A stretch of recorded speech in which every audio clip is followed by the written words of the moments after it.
And we're live. It's Tom and Michael here. Michael Crabtree from Crabtree Corner, Tom Cassidy, talking about the importance of asking the right questions. And Michael, to know what a right question is, we first must know what a wrong question is, maybe. So what's a wrong question? What's the sort of question that you can't really ask or data science can't help with? Sort of question. I mean, obviously, a question like that is one that data science. What's a wrong question? One that can't be answered by data science. Well, what's the meaning of life? Yeah, exactly.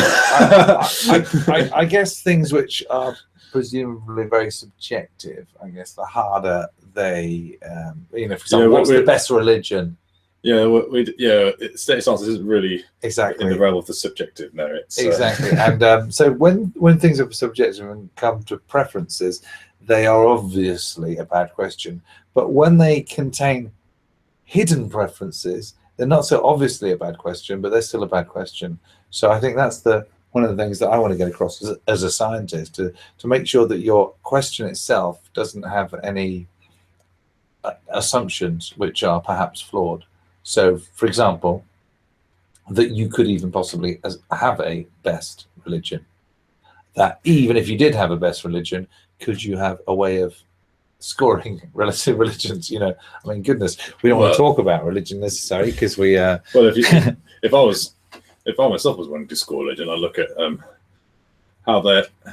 what their people are like. You could measure how much violence has been incited in the name of that religion. You could do, although I think what you'd probably do is then you'd have to separate the religion itself from the followers of the religion, who may not be actually following the religion accurate. Who knows? Anyway, that's probably not a completely different subject. But I suppose what we're trying to get is with Crabtree Corner, you're trying to focus on the importance of asking the right question. So have you got a good question that might be something that people might ask that's quite interesting? Well, all of those fans of the Olympic sports, you may notice that it's sports such as swimming, you'll find the Americans and the Australians winning pretty much all the gold medals. Yeah. You'll find China winning all the table tennis medals. You'll find someone from East Africa usually winning one of the long distance running medals. Even Mo Farah, who's originally from Somalia, is winning them too. And although you might say that Americans, Australians, and Chinese winning gold medals and sweeping them in certain sports isn't too surprising, getting their resources available. And why are the poor East African nations so much better at these certain long distance events when other countries have better resources than them?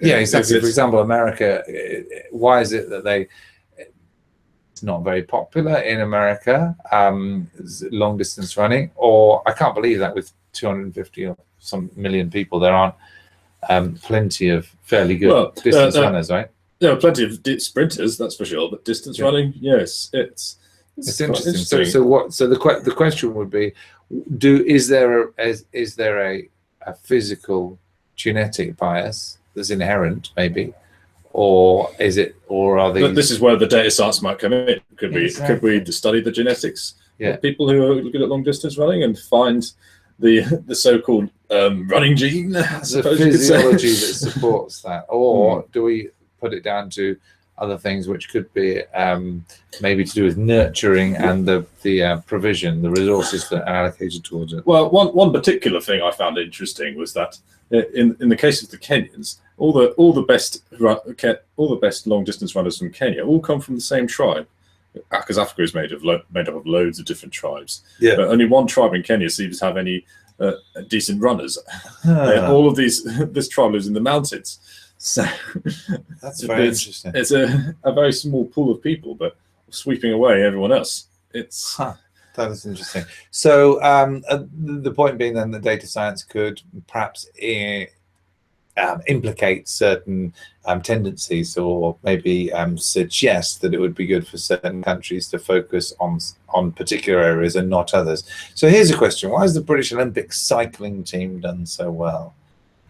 What's the combination of natural affinity and resources and systems and training? How do you think? And could data science show us a lot about that? Well, you can look at the results over the previous years, see how they've slowly gotten themselves better, how they've the method that used by the famous coach Dave Brailsford, who was in charge of the British cycling team for a number of years. I think it must be at least a decade. Yeah, he used the method of marginal gains, trying to improve in lots of different little areas in the team, such as when do they go to sleep, how long do they recover for after each event, what sort of food are they eating, how round do they make the wheels? Yeah, lots of little things that can affect performance. He went through a lot. He changed them all, improved all of them, little by little, until eventually they swept the field really. The last 3 Olympics, it's they do ridiculous. Yeah, it's such an amazing. They've won 7 golds, and then 6 golds from the indoor track that are available out of 10 available or something. Yeah, at the Beijing Olympics they had won 8 golds overall. Well, they weren't all on the track actually. There were 7 on the track. 7 on the track. And London they won 6 on the track, and in Rio they won 6 on the track. Yeah. Plus other medals as well. It's certainly been the one. If you're a British Olympic fan, that's the one sport you have to watch the Olympics if you want to be pretty much guaranteed a medal. Yeah, exactly. People like Jason Kenny, who's won 6 golds, and Chris Hoy, who's won 6. Laura Trott, who's won 4.